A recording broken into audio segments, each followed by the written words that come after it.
আসসালামু আলাইকুম। আজকে আপনাদের সাথে শেয়ার করব কিভাবে খুব সহজেই বাড়িতে বেবি সুইট তৈরি করবেন।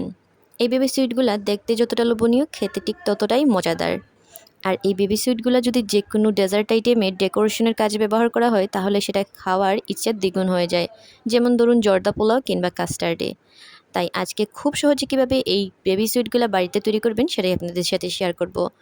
প্রথমে ১ কাপ পরিমাণ ছানাকে আমরা খুব ভালো করে মথে নিয়ে সফট করে নিব। তারপর আমরা এর মধ্যে দিয়ে দিব ১ টেবিল চামচ পরিমাণ সুজি আর ১ টেবিল চামচ পরিমাণ ময়দা আর ১ চিমটি পরিমাণ বেকিং পাউডার। বেকিং পাউডারটা বেশি দিতে যাবে না, তাহলে কিন্তু মিষ্টিগুলো ফেটে যাবে। তারপর সবগুলো উপকরণ খুব ভালোভাবে মিশিয়ে নিব আর খুব ভালো করে এগুলাকে মথে নিব।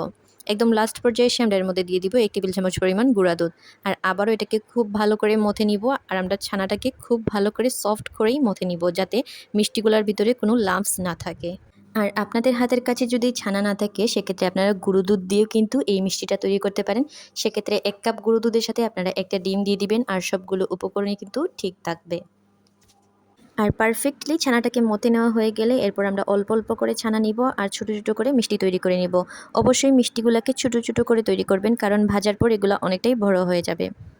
মিষ্টিগুলা তৈরি করার সময় খেয়াল রাখতে হবে যেন মিষ্টির মধ্যে ফাটা চিহ্ন না থাকে, তাহলে কিন্তু পরবর্তীতে এই ফাটা চিহ্ন দিয়ে মিষ্টিগুলা ফেটে যাবে। আর এই তো আমাদের সবগুলো মিষ্টি তৈরি করা শেষ। আপনারা দেখতেই পাচ্ছেন ১ কাপ ছানা দিয়ে আমরা কতগুলো মিষ্টি তৈরি করে নিলাম। সবগুলো মিষ্টি তৈরি করে নেওয়া হয়ে গেলে এখন আমরা মিষ্টিগুলোকে ভেজে নিব। আর তেলটাকে আমরা এরকমভাবে গরম করব যাতে আমাদের আঙুল তেলের গরমটা সহ্য করতে পারে। এরকম অবস্থায় আমরা সবগুলো মিষ্টি দিয়ে দিব আর চুলার আঁচটাকে লোতে রেখে আমরা অনেকটা সময় নিয়ে মিষ্টিগুলোকে ভেজে নিব। আস্তে আস্তে মিষ্টিগুলো তেলের উপর ভেসে উঠবে। যখন মিষ্টিগুলো ফুলে তেলের উপর ভেসে উঠবে তখন একটা চামচ দিয়ে অনবরত আমরা মিষ্টিগুলোকে নেড়ে ছেড়ে দিব। আর যখন এটার কালার একটু চেঞ্জ হয়ে যাবে তখন কিছু পরিমাণ মিষ্টি আমরা তুলে নিব। এটাকে তুলে আমরা এক সাইডে রেখে দিব আর বাকি মিষ্টিগুলোকে আমরা আবারও ভেজে নিব। আর সেই মিষ্টিগুলোর কালার যখন একটু লালচে হয়ে আসবে তখন আমরা এখান থেকে আবারও কিছু পরিমাণ মিষ্টি তুলে নিব। আর যখন মিষ্টিগুলোর কালার একদম কালচে হয়ে যাবে তখন আমরা বাকি মিষ্টিগুলোকেও তুলে নিব। এইভাবে আমরা ধাপে ধাপে মিষ্টিগুলোকে তুলে নিব। আর আমাদের কোনো কালার ছাড়াই তৈরি হয়ে যাবে 3টা কালারের মিষ্টি। সাদা এবং লাল কালারের মিষ্টিগুলো আমরা একদম লো আঁচে ভেজে নিব আর কালো মিষ্টিগুলোকে আমরা একটু মিডিয়াম আঁচে ভেজে নিব, যাতে এটার উপর থেকে একটু জলদি কালারটা চলে আসে। আর এই তো আমাদের সবগুলো মিষ্টি ভেজে নেওয়া হয়ে গেল। সবগুলো মিষ্টি ভেজে নেওয়া হয়ে গেলে আমরা এটাকে এক সাইডে রেখে দিব। তারপর আমরা মিষ্টির জন্য চিনির শিরাটা তৈরি করে নিব। আর চিনির শিরা তৈরি করার ক্ষেত্রে আপনাদের অবশ্যই মনে রাখতে হবে চিনির থেকে একটু বেশি পরিমাণ পানি দিতে হবে, কারণ মিষ্টিগুলা পানি শোষণ করে নিবে। তার জন্য আমরা ১ কাপ চিনির জন্য ১.৫ কাপ পরিমাণ পানি দিব। আর খুব ভালো করে যখন বলক চলে আসবে তখন এর মধ্যে সবগুলো মিষ্টি আমরা দিয়ে দিব।